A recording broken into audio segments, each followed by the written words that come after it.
തദ്ദേശ തെരഞ്ഞെടുപ്പിൽ ശബരിമല സ്വർണ്ണക്കൊള്ള തിരിച്ചടിയായെന്ന് തുറന്ന് സമ്മതിക്കാതെ സിപിഐഎം. പ്രതിപക്ഷം ജനങ്ങളെ തെറ്റിദ്ധരിപ്പിച്ചു എന്നാണ് വിലയിരുത്തൽ. ജനുവരി 15 മുതൽ 22 വരെ ഗൃഹസന്ദർശനം നടത്തും.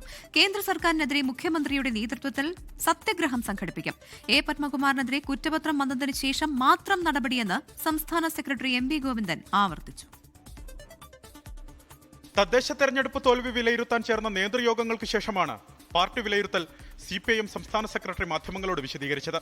വിജയിക്കുമെന്ന അമിത ആത്മവിശ്വാസം, നഗരമേഖലയിലുണ്ടായ സംഘടനാ ദൗർബല്യം, പ്രാദേശിക തലത്തിലുണ്ടായ സംഘടനാ വീഴ്ചകളും തിരിച്ചടിയായെന്ന് പാർട്ടി വിലയിരുത്തി.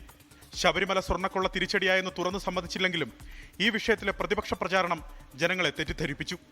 UDFും BJPയും വിശ്വാസത്തെ രാഷ്ട്രീയ നേട്ടത്തിനു വേണ്ടി ഉപയോഗിച്ചെന്നും ആരോപണം.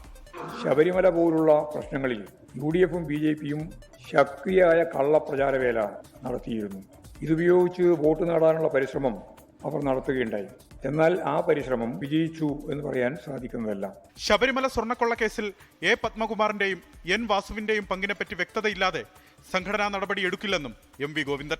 പത്മകുമാറിന്റെ പേരിൽ നടപടി എടുക്കണമെങ്കിൽ ഈ കൊള്ളയുമായി ഇവർക്ക് എന്താണ് ബന്ധം എന്നുള്ളത് കൃത്യമായിട്ട് തിരിച്ചറിയണം. തദ്ദേശ തെരഞ്ഞെടുപ്പിലേറ്റ തിരിച്ചടിക്ക് പിന്നാലെ വീടുകയറി രാഷ്ട്രീയ ഭേദമില്ലാതെ ജനങ്ങളുമായി സംവദിക്കാനാണ് CPIM തീരുമാനം. BJPക്കും കേന്ദ്ര സർക്കാരിനുമെതിരായ പ്രചാരണങ്ങൾ ശക്തമാക്കാനും തീരുമാനിച്ചു. ജനുവരി 12 LDF സത്യാഗ്രഹ സമരത്തിനു പിന്നാലെ 3 മേഖലാ ജാഥകളും വാർഡുകളിൽ തൊഴിലുറപ്പ് പദ്ധതി സംരക്ഷണ അസംബ്ലിയും സംഘടിപ്പിക്കും. 24 തിരുവനന്തപുരം.